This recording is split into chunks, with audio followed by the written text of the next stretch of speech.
Hello, everyone, and welcome to the 5, 8 and a half, your midweek break. I'm Lisa Graves, along with Nadine Smith, and we are so grateful again for Greg Oliar and Elby for inviting us to host this Wednesday night show. So let me ask you how you're doing, Nadine. How are you doing? Oh, you're on mute. That is how you're doing. It's just one of those weeks, you know. I felt muted by this administration. Is it too soon for that rant? Okay. Yeah. I mean, we'll get to it because we start off Pride Month with them taking the name of Harvey Milk off of a warship, and it kind of sets the tone. But that being said, what I was saying is I so get into our opening music that I forget that I'm supposed to actually get ready to host. I'm just like jamming out. Yeah. How about you? How are you doing? I'm doing all right. I've got a little bit of travel, and so I've headed out to the West Coast, and have had a chance to take in the soothing waves of the Pacific, and then I'm headed back toward the east. But I'm doing well, all things considered. Although I was thinking just the other day, we've had 4 months of Trump 2.0, which is in dog years. It seems like 4 years.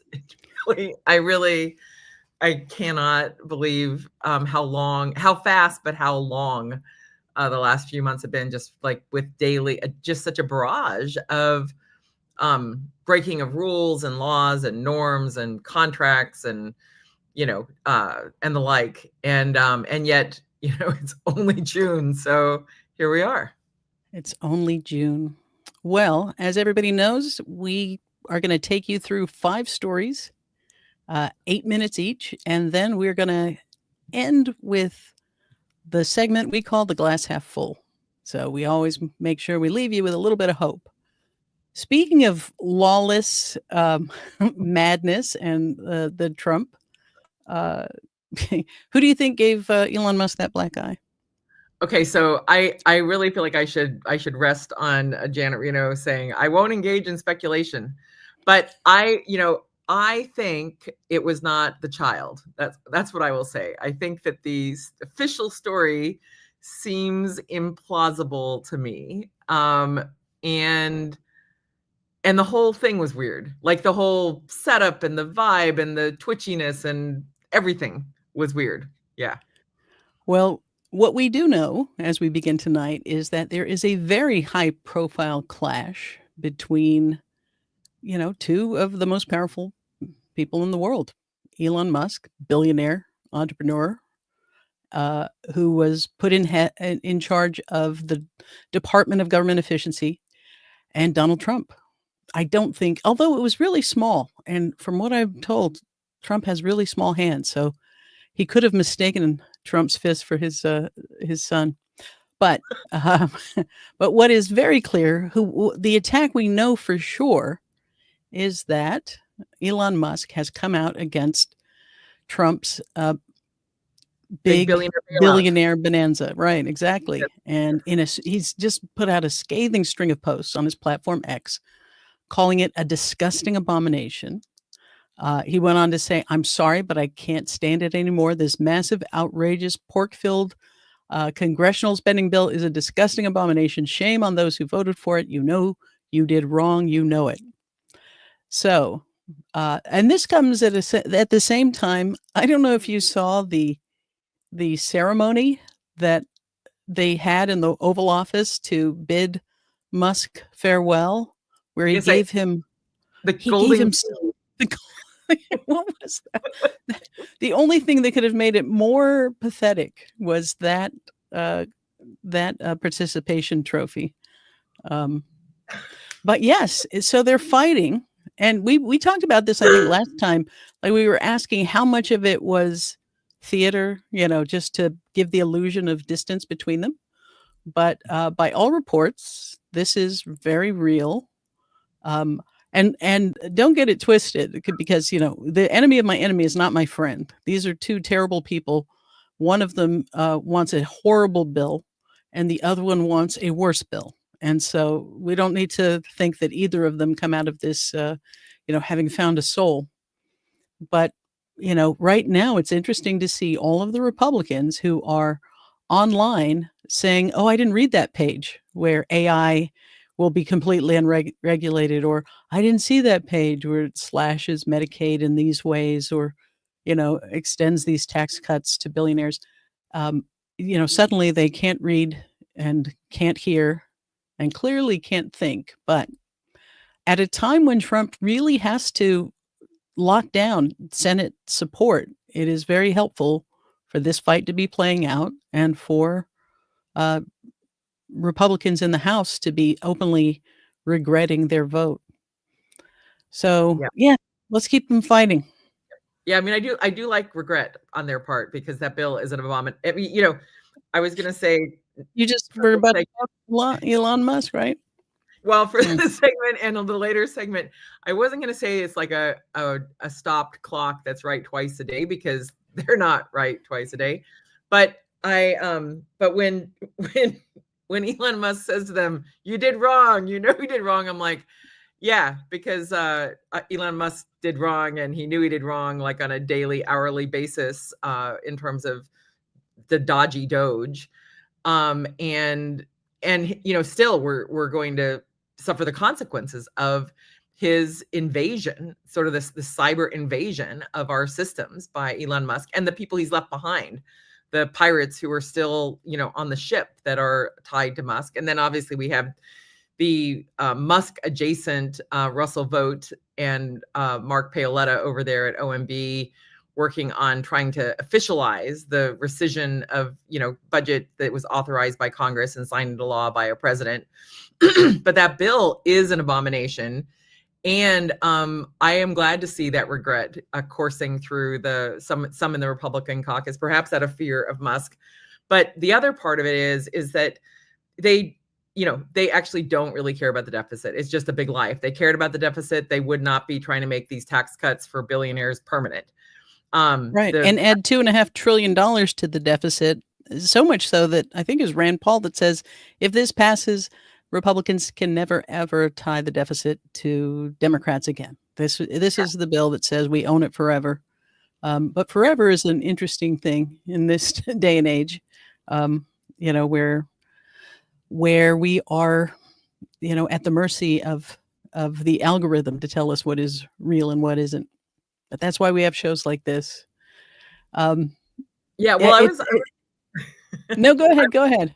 I was gonna say, I do like the them versus them stuff though, because there is plenty there. It helps to stop or slow bad things or throw a, put a wrench in the works, basically, put a stick in the spokes to have them fighting with each other. And I'm reminded of, although I don't know if it was Mad Magazine, because there were like 3 magazines I used to read as a kid that were all these sort of humor mags, but one of them had, I think, Spy versus Spy on the back cover or near the back cover. And I have to say I like Spy versus the live action version they had about a decade ago, which I did not like. But the actual Spy versus Spy was kind of good, and it feels like we're in a little bit of that moment with them having infighting, because that does hopefully slow them down, and it also helps helps us have time to really help the American people understand what a disaster this monstrosity, this ugly bill is. Yeah, and I think the other thing that it reveals or reminds us of is that this is a coalition that is brought together by really disparate parts. And we're going to be talking about some of those, but like true believer, right wing religious ideologues, mercenary, exploitation capitalism, a crime family. Like the egos of this size were no doubt going to collide with each other. Yeah, I mean, And look, yeah. in the very first bounce, Elon Musk pushed out his competitor, the co-leader of the dodginess. Oh, Vivek Ramaswamy. you know, Yes. so that happened right away. So I'm sure there'll be more of this to come. But I do want to, like, the whole idea that there's some golden key to the White House was also sort of hilarious to me, in part because it's the golden everything. And I'm not going to go back to the, to the rumors of yore, but like the White House Oval Office, it's shocking to me how just grotesquely goldified basically it is. I know that's not a word. It is But now. I just cannot believe, like, just Yes. Tacky. everything is just a set. Everything is just a set for Trump grabbing attention constantly, deceiving people, attacking reporters. Like, it is just, attacking leaders of other countries verbally. It's everything is just a backdrop to him. Sometimes it's a Yeah. human backdrop, human wallpaper. Sometimes it's, you know, gold or fake gold or whatever, but it is all theater, and yet the theater is the cover for actually a really horrible scheme to part out our government, part out our assets, sell off our parklands, sell off our buildings, destroy enormously important scientific funding, destroy the independent or try to destroy the independence of universities and the pillars of civil society. Like, there's the set piece of it, and then there's the actual, mechanics of this effort to dismantle our government, sort of like the Matrix and those sentinels coming in to just like dismantle the ship. So we have a lot of work to do to hit the pulse, basically, Yes. to resist this destruction of our public wealth, of our assets, of our institutions, and make them work better, because some of them weren't working well before, but now, they have been attacked by Musk. And this bill, continues that attack in all sorts of additional horrible ways. Well, let us hope that the snake devours itself, tail first. And yes, all the world's a stage, and everything Trump touches looks trashy.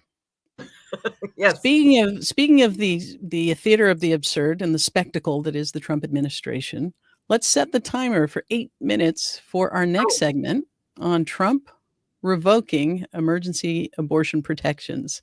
Now, you are traveling, so I will take on the 8-minute clock part I of was going to this. say, I forgot to travel with my little timer. So thank you for catching I that. got you. Thank you. Let's You are so good we to me. we do not have to worry. And so for anyone who hasn't been following in all of this, one last thing. If your child punched you in the eye and gave you a black eye, that's probably the last story you'd tell. Okay, Oh, yes, onward. protect the child. Yeah. Right. In a quietly devastating move, the Trump administration has rescinded federal protections for emergency abortion care, even in life-saving situations. So that federal guidance had required hospitals to provide stabilizing care, including abortion, when necessary to save a patient's life. And now it is gone. Hospitals in anti-abortion states are left with no clear federal mandate. Doctors are unsure whether providing life-saving care could get them sued or, worse, facing charges, facing imprisonment. And we're already seeing the consequences. Women forced to wait until they were septic, pregnancies terminated too late to prevent permanent damage. And this isn't just cruel, it's really calculated. And it's happening in an administration where cruelty is their hallmark. Lisa, this is something that you have followed closely. What do you make of it? What do you make of the timing of it? Is this just more red meat for the base so they can continue to steal behind the scenes, or what should we be thinking about this? Well, it was inevitable in the sense that we thought for sure this administration would do this, but I think there are important pieces of the backstory that people need to understand.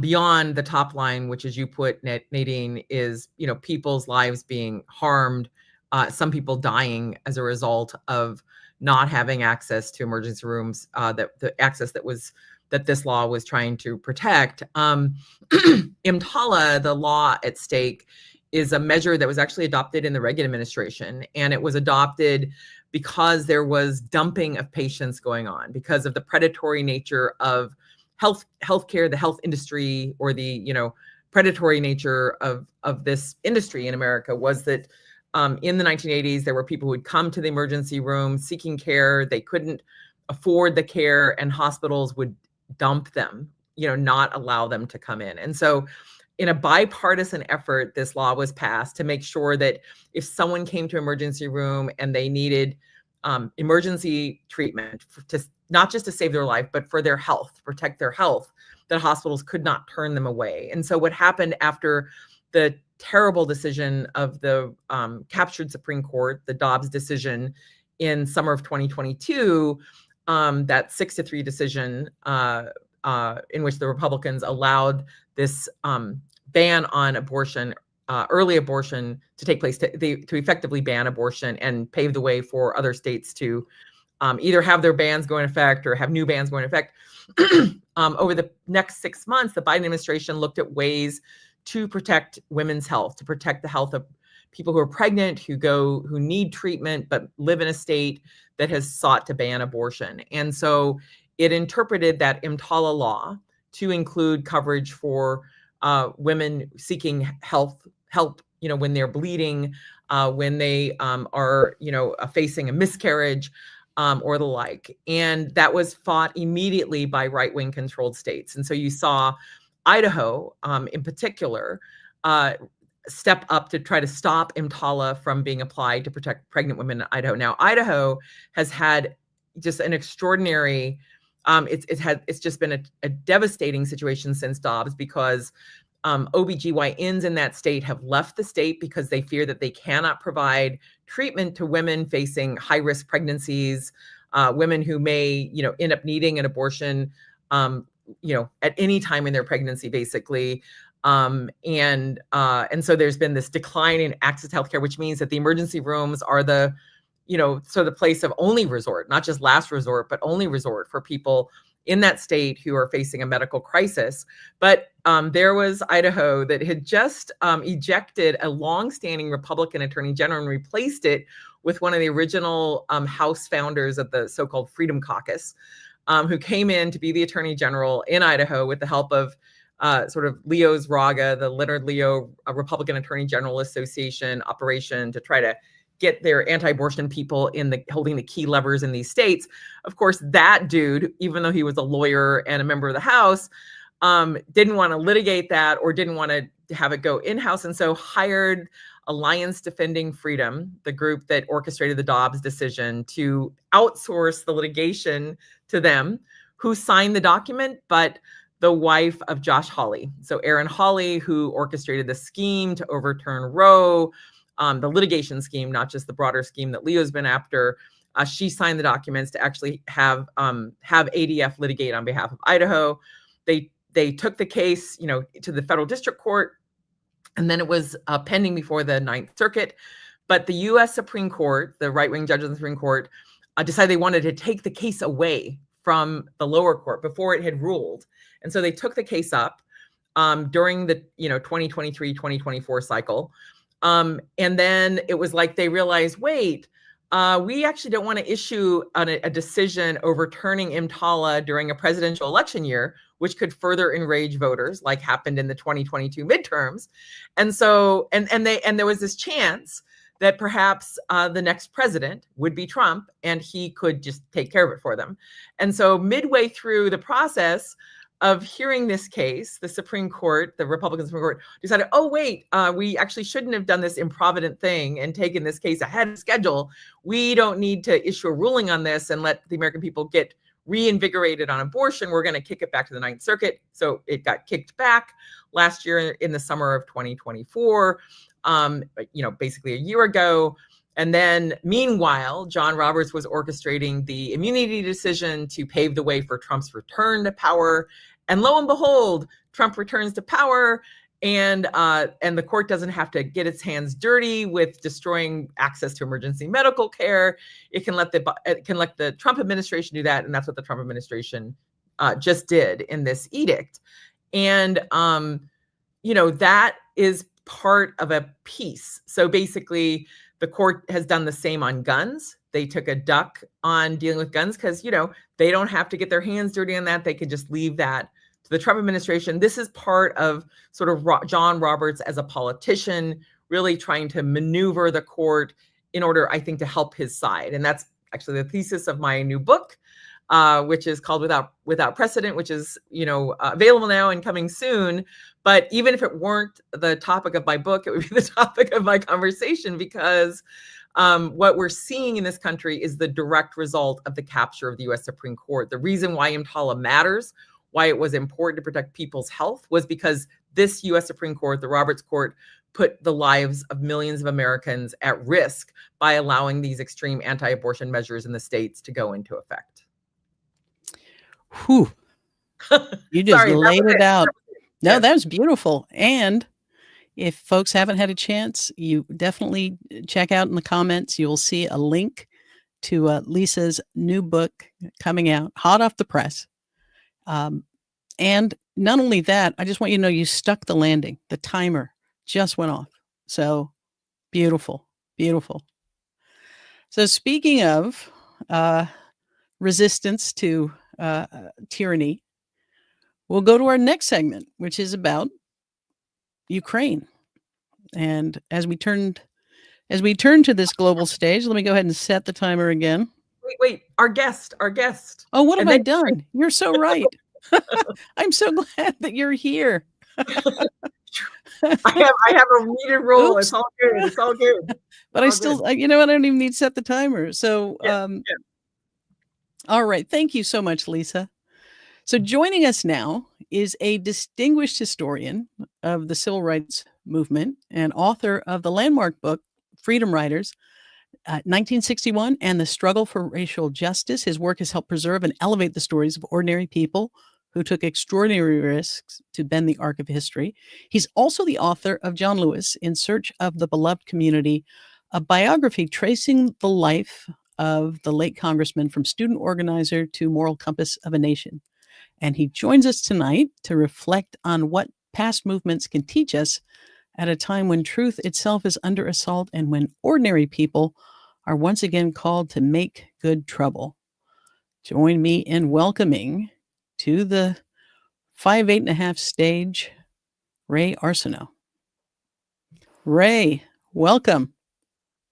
Thank you. Glad to be here.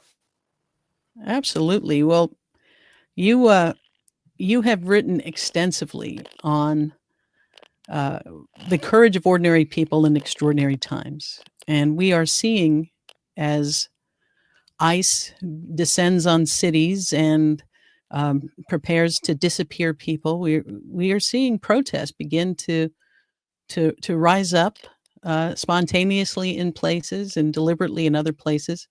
And I thought about you when I was listening to a woman from Oklahoma City. She was a member of the local church there, the Mayflower Congregational Church, and they were deciding whether or not they were going to become a sanctuary church. And they were putting it to a vote of the membership. And she stood up and she said, I don't want to go to jail. I am risk averse and I'm very scared, but I can't do anything but vote to make us a sanctuary city, to make us a sanctuary church. And it was really so powerful because it wasn't a lot of bluster. It wasn't somebody in a comfortable position. I can't even remember her name, but I'll never forget her words. And so much of what you describe in Freedom Riders kind of captures that spirit of people who they weren't people of high station, but they were people who found the courage to do what was necessary. Yes. I keep hearing stories like the woman from Oklahoma City more and more. You know what, Ray? Ray, here's what I'm going to do. I think we got a bad connection, so why don't we have you just drop out and then jump back in? Will that work for you? I keep hearing static. Yeah, we will. Yeah, we'll wait for you. Yeah, we'll wait for you. Why don't you sign off and then jump back on and see if you have a better connection? All right.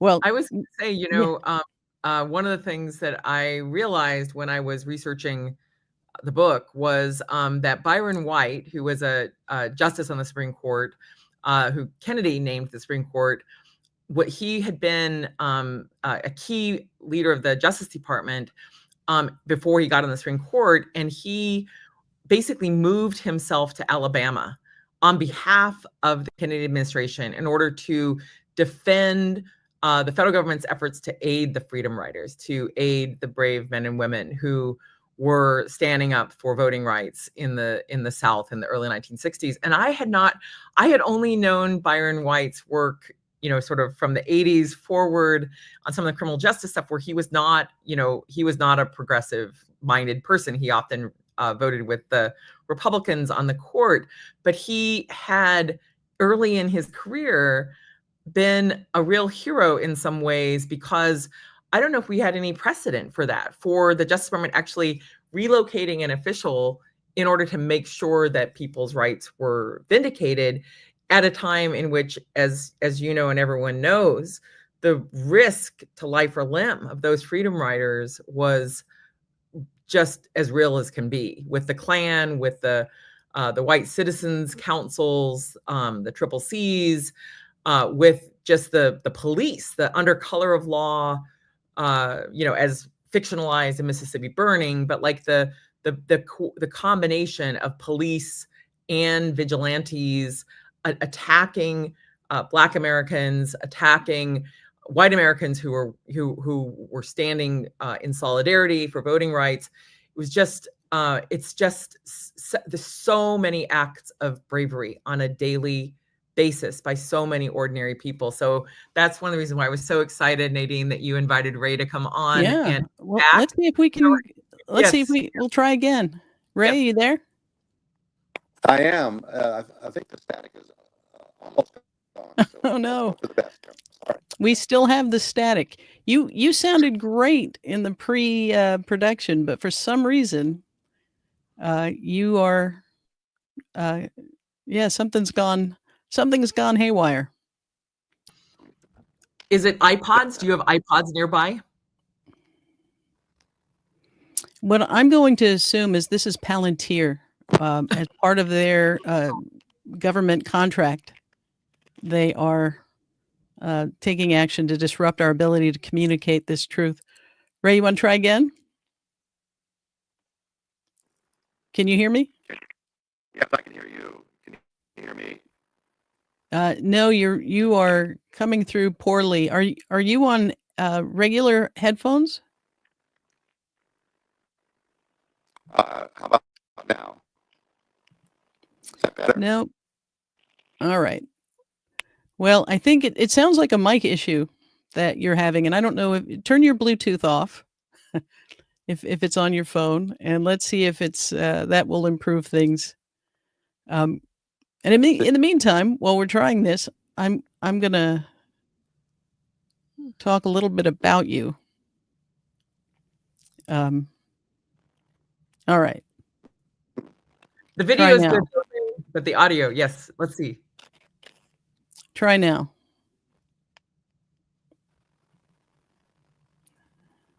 Can you? Alas, it is not, Ray. And let's try one more time. And we'll go ahead and you'll leave and then dial back in, and then we'll try again. Okay. And see if we can fix it. Okay. All right. Okay. Yep.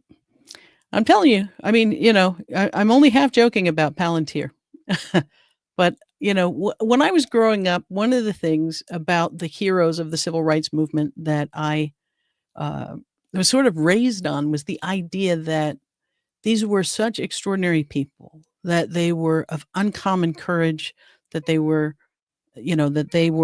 of different than the rest of us in ways that we couldn't even begin to seek to attain. And it was really helpful to me to discover, for example, that Rosa Parks was somebody who didn't just one day decide that she was too tired, but was part of of activism. Like, she was part of the NAACP. They had done dry runs. They had done strategizing around these things, and discovering that suddenly made these heroic things not feel so distant. And I think that's part of the power of Ray's books, not only about the Freedom Riders, but about John Lewis. We are going to try again. I think this Hey, chat is Ray. gone. Are we okay? It is much better, but let's give it a go. Let's give it a go. All right. So, and I know people are saying maybe you should call in and just use your phone, but I actually don't know that we can do that. I don't know that we can have you without your video. So Ray, I don't know if you followed the theme here, but we were praising the ordinary courage of or the courage of ordinary people in extraordinary times, and that's sort of been your stock in trade as a historian. I think that's been the most heartening thing over the last few weeks. I think in the early part of the Trump 2.0. And alas, my friend, we have not figured it out. So we are going to have to come back to Ray at some other time, because I think that the government just doesn't want you to hear what Ray has to say, people. But his one of the things that we have inside of the chat are links to his books. And again, not only are they well written and have been turned into series on PBS, but I think that embedded in them are some really important messages for our time. And I have some hope, as I mentioned, the Mayflower congregation. But here in Florida, in Tallahassee, construction workers and advocates rallied at the Capitol after a workplace raid detained workers without warrants. We saw in San Diego, ordinary people begin to push back, to stand up. In Minneapolis, we're seeing more and more people begin to spontaneously organize together to oppose this reign of terror of ICE. And I think it's an important thing for us to lift up, because if all we see are the traumatic images of these horrific things happening, it will take on the role of traumatizing us and leaving the only image we have a fearful one. But when we see people standing together, linking arms in dangerous times and pushing back, so much so that there are places where ICE has just left rather than confront a growing and angry mob, then we're going to begin to see more of it happen. And, at the end of the day, these folks, they are not Elon Musk's robot army. They are real people who live in communities, who have kids that go to school, and who have extended family members. So even if they mask up for the rest of their tenure, people know who they are, and it's got to become such a badge of shame to have been part of this effort that they cannot coerce people into continuing to do Steve Miller's will. Yeah, I mean, I've been really, really appreciative of all of those courageous acts. And Ray is signaling one more time. Nadine, do you want to bring him on one more time, and we'll give it one more go? Let's give it one more go. Okay, Ray, let's see if this one does it. Hey, Ray. Okay. Keep talking. Is that better? Nope. Oh, Ray, Alas. we're gonna have to get you back on another time. We're going to have to have you back. Yeah. But I was going to say, so there is actually a John Lewis Day of Action that is planned for July 17th. There's also No King's Day actions on June 14th. So there are many opportunities, many ways for people to plug in the weeks ahead to standing up against this the constitutional crisis we're in, the authoritarianism and the destructive actions of this administration. But because I am known as a Kochologyst, I would be remiss, Nadine, if I didn't say that when I began my work researching Charles Koch, the billionaire who was also behind the court packing with Leonard Leo, the billionaire who has been behind efforts to obstruct every government effort to try to mitigate climate change, every major effort, I discovered that Charles Koch was funding the John Birch Society at the height of its attacks on the Reverend Martin Luther King and on Rosa Parks.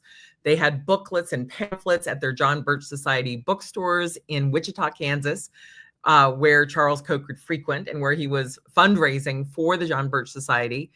At that time, the John Birch Society was attacking the civil rights movement, calling them communists, was attacking the broader civil rights movement, the Voting Rights Act, and more. And lo and behold, this billionaire, Charles Koch, in his early 30s, right before he inherited his father's company, was right there fundraising for this discriminatory group, this group that was, targeting the Supreme Court for daring to order the integration of schools, targeting the civil rights movement itself. And when Charles Koch resigned from the John Birch Society in 1967, it wasn't because of their position on Martin Luther King or the Freedom Riders. It was because of the Vietnam War.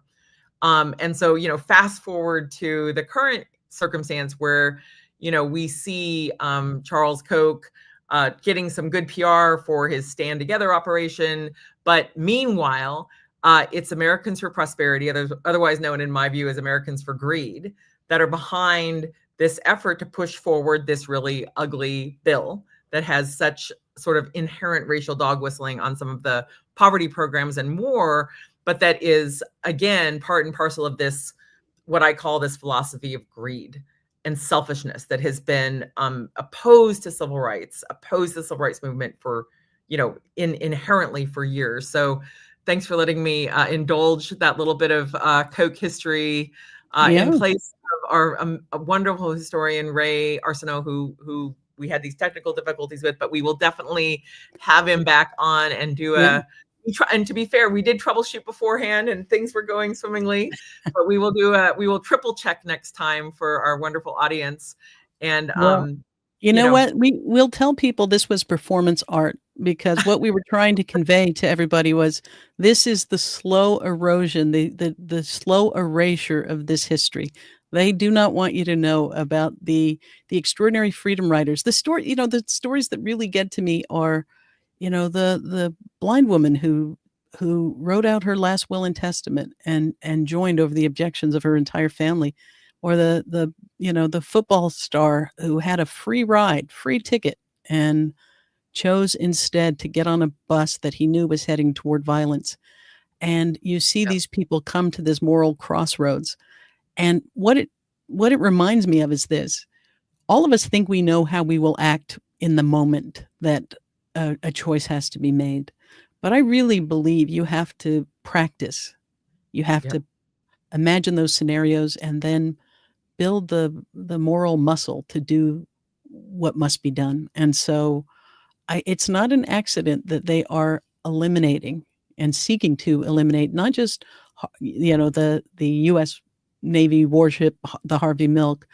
They want to get rid of the Harriet Tubman. They want to get rid of the Cesar Chavez. They want to get rid of anything that allows people to tap into this rich legacy of resistance. And so we do have to keep that alive, not just for its historical, merit, but for its present day roadmap that reminds us it's not somebody else. It's not some big heroic figure that is going to come in that moment. It's you in that grocery store, at that courthouse, in that restaurant. When the moment comes, what will you do? And these are the histories of people who, when that moment came, they knew exactly what they would do, and they did it. So we'll have Ray back when we have a better connection and he can tell those stories. Well, when I think about that too, I think about the courage of the people of Ukraine and the courage of Ukrainian President Zelensky, people who have risen to the challenge of their time, of this time, in this aggression by Putin, this just lawless, destructive, inhumane war that Putin has orchestrated against Ukraine. And the courage of Zelensky is extraordinary to me, and the courage of so many people across Ukraine who have come together despite facing this foe that in theory is so much stronger, but who they have shown the power of resistance, and done so even as the U.S. position has been so gravely weakened by Trump's supine subservience to Putin in so many different ways, despite some of the optics that he's been engaged in lately. The fact is that when I think about courage in the year 2025, in addition to people standing up here to these masked ICE raids, seizing students off the street and things like that, I think about the example that we see on the news in Ukraine, and just the extraordinary courage and determination of President Zelensky, who, in my view, is one of the heroes of the 21st century.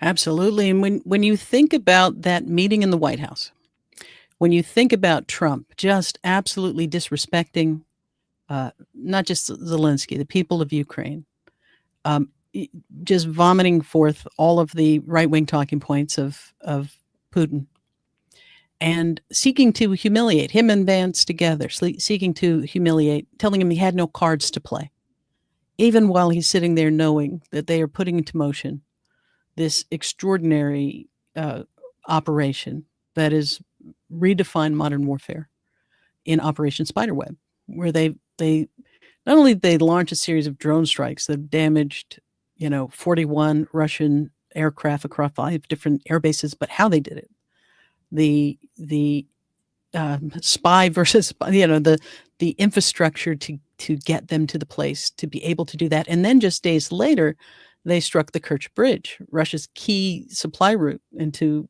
Crimea, illegally annexed. They using underwater explosives, and military analysts say that these strikes represent just a major leap in Ukraine's asymmetric capabilities, not just defending their territory, but being able to destabilize Russian military from within. And if you were there's a piece by Molly McHugh, and if I find it, I'll drop it into the quotes or the chat. But she talks about how Ukraine right now represents such a potent message of defiance in the face of tyranny, of keeping alive cupping the flame of democracy, with their hands, even as the rest of the world either writes them off because they're up against a giant with a superpower like the United States, clearly putting its thumb on the side of Putin. And so it is really such a it is a powerful part of this, and there's one part of it where she talks about how Ukraine has done something to disable the nuclear capabilities with which Russia has threatened the United States. This is David versus Goliath in so many ways, and I hope that it is a moment of rededication among democracy-loving countries to actually stand up to Putin, to show the weakness. And I think if there's a theme to the show today, it is about the fact that no matter how much they flex, no matter how strong they try to present themselves, there are weaknesses, there are flaws, and it is we are fighting on the territory of our own freedom, while they are thieves looking to ransack the nation's coffers. And we've seen time and time again that when you fight people on the territory of their own freedom, that it doesn't matter whether you're technologically mismatched. People will fight with everything they have. So yes, it is the metaphors abound, but also just the fact that right now a message has been sent not to count out Ukraine by any stretch of the imagination, and that the little guy armed with some rudimentary things can take down the tyrant. Yeah, my great grandparents fled Ukraine over 100 years ago, and I don't have any relatives left there that we know of. That part of the family got out of Russia as it was falling to the communists. But I have always, wanted to go visit there. I hope someday to be able to visit there once this terrible war is over. But the fact that Trump, one of the impeachments of Trump was about his effort to manipulate the Ukrainian government to go after Joe Biden to go after, Joe Biden through his son. Sorry. It's like it's all repeating all the time, right? But that first impeachment was about Trump's efforts to use aid as a weapon to attack his political opponent, Joe Biden. Unfortunately, the Republicans failed to hold him accountable in that first impeachment, allowed him to escape being convicted by the Senate, only to be impeached again and then help him again escape conviction by the Senate. But Ukraine has been instrumental in its own way. Its independence of Trump has been instrumental in this period of our lives. And the fortitude of Zelensky, who was in the entertainment field before he became the president of Ukraine, who before he came to stand up for his people against this aggressive Russia with Crimea and more. It really is such a tale of courage and ordinary courage, the courage of ordinary people. And I guess I would just conclude on my part in this part of our segment with the way people lose their rights is by giving up or giving in, by accepting the idea that there's no hope, that things are hopeless. That's what the opponents, that's what these authoritarians want you to believe. They want you to believe that it's hopeless, that they're inevitable, that they will overcome, that they cannot be stopped. But it is hope. Hope is an act of courage. Hope is an act of faith. Hope is an act of resistance. And building on that hope, as Zelensky has done, as the people of Ukraine have done, they have refused to give in, refused to capitulate. And that is an example for us all in the year 2025. Slava Ukraine. Yes. Absolutely. Well, I think I would like to have a really cool segue, but I think, as we think about a world in which those who are up high can be brought low, you have mentioned him already, but Leonard Leo is having a bit of a rough day, a rough week, a rough month. His little PR operation or big PR operation is busy, peddling around telling the Wall Street Journal that no, he's doing great. He's been investing in Hollywood. He's got movies to change the culture through Hollywood. Don't worry, Leo's fine. I don't think people are actually worried that Leo wasn't fine, but just to sort of get people to speed, if you haven't been following along for the whole. Let's start with who Leonard Leo is, just to make sure we level set there, and then. Yeah. So Leonard Leo is a lawyer who went to Cornell shortly before I went to Cornell. And he, when he was clerking after law school, he got to know Clarence Thomas when Clarence Thomas was barely on the federal bench in DC. Leonard Leo had launched the opening Federalist Society chapter at Cornell. And as an aside, when I got to Cornell, and I'm standing in the lunch line the first week, someone said, "Are you going to join the Federalist Society?" And I said to them, "The Feudalist Society?" And they're like, no, the Federalist Society. And I said, oh, you mean the Anti-Federalist Society? And they're like, no, the Federalist Society. And I was like, oh, you mean the Fascist Society? No, I will not be joining the Federalist Society. That will not be happening in my lifetime. So, that was, over 30 years ago, taking my standing in the Federalist Society. But Leonard Leo helped Clarence Thomas get on the bench before and after Anita Hill's devastating truth-telling, her testimony against Clarence Thomas. Then he joined the Federal Society as an official employee. And then by the early 2000s, he was helping to select the judges that George W. Bush was choosing. This is before he famously became the judge picker for Donald Trump, when Trump outsourced the selection of judges to Leonard Leo and the Federal Society, I think, and really Charles Koch's operation as well, because Koch was funding Leonard Leo.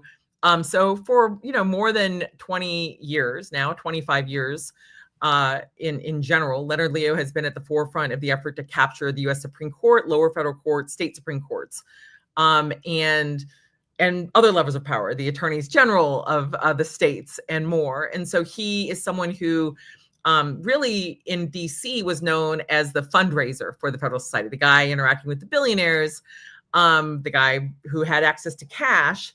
And then lo and behold, about 5 years ago in 2020, after Leo got Neil Gorsuch and Brett Kavanaugh and Amy Coney Barrett confirmed the Supreme Court and solidified this 6-3 faction dominating the Supreme Court in order to overturn Roe versus Wade and accomplish this right-wing agenda, Leonard Leo was given the control of a $1.6 billion trust fund in 2020 by a billionaire buddy of Charles Koch's, a guy named Barry Seid, who got very rich selling power cords and power strips to people like you and me, I'm sure, as well as hospitals.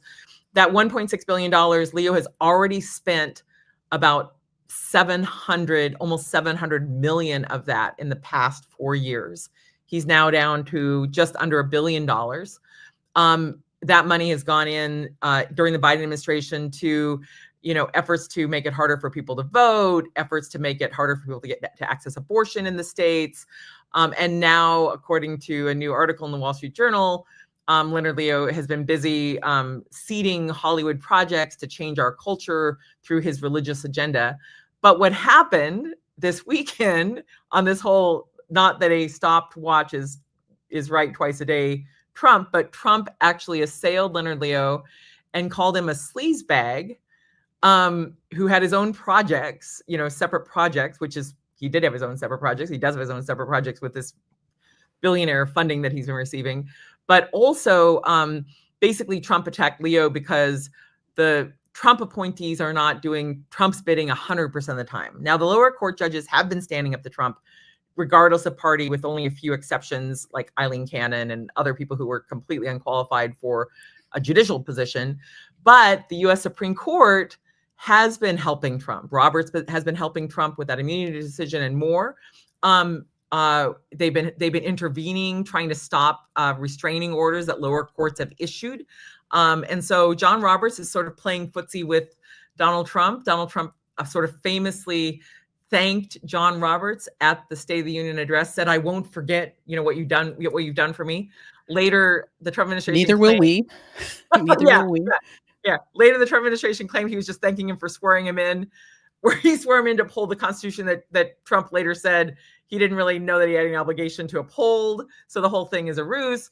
But we'll see what the Supreme Court does in the coming weeks. But in the meantime, in my little world, I was shocked to discover last Friday morning or late Thursday night that Donald Trump had unwittingly become my ally by criticizing Leonard Leo, a scenario I had not predicted. And so I wrote a piece for it today in Courier News over there on Substack about how for one moment, Donald Trump and I are aligned in a super narrow way, criticizing Leonard Leo. I wouldn't say that he's anti-USA or anti-America. He's anti-modern America. He doesn't believe in the rights that the courts have finally recognized in our Constitution, like equal protection of the law, Voting Rights Act measures, gerrymandering measures that the John Roberts Court has been taking down.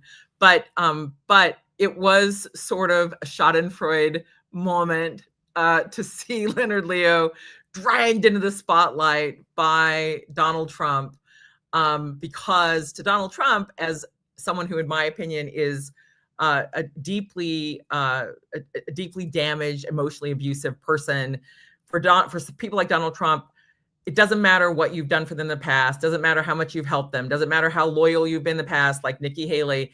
The second you are not 100% aligned with them, you are the enemy.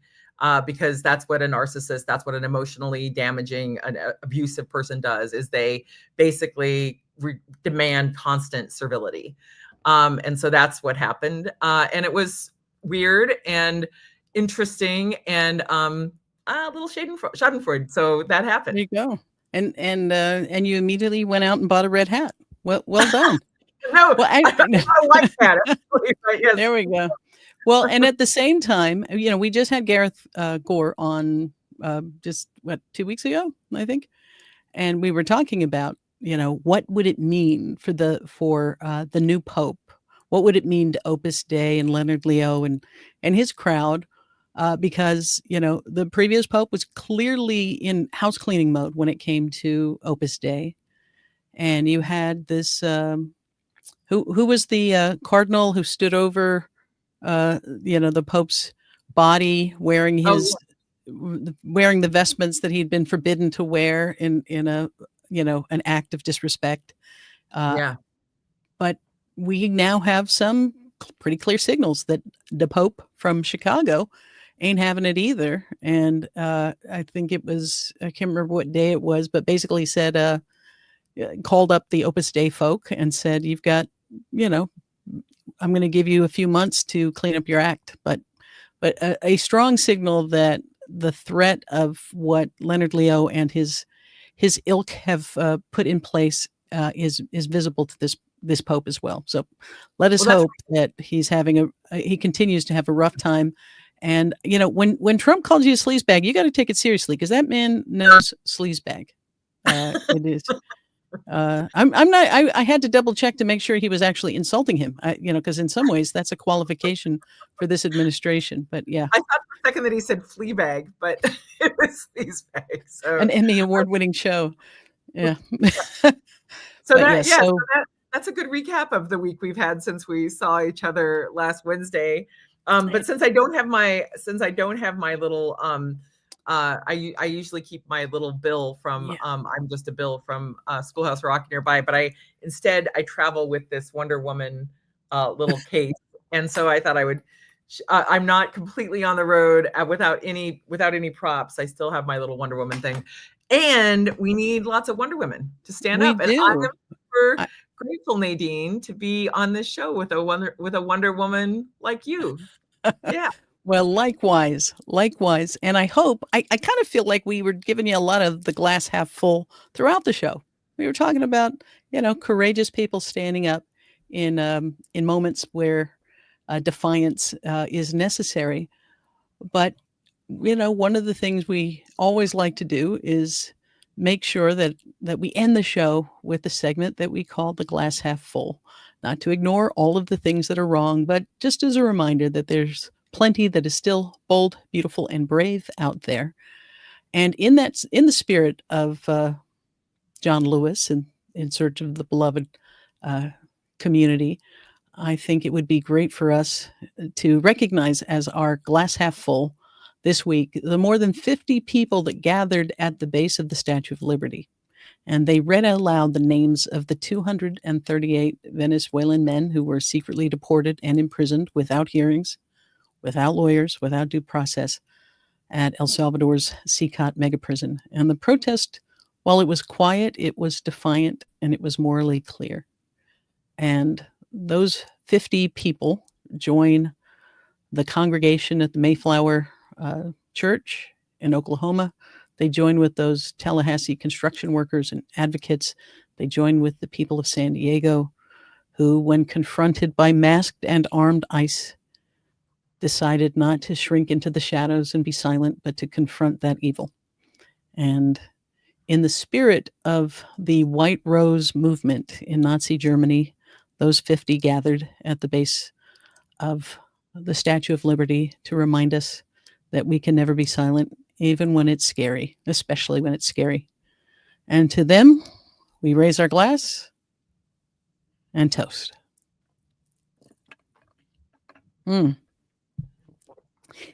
Thank you once again for joining us. I'm Nadine Smith on behalf of Lisa Graves. Thanks for listening to the 8.5 your midweek breather. Take care of yourself and take care of each other. We'll see you next Wednesday at 8. And don't forget to tune in to the 5-8 Friday at 8 o'clock.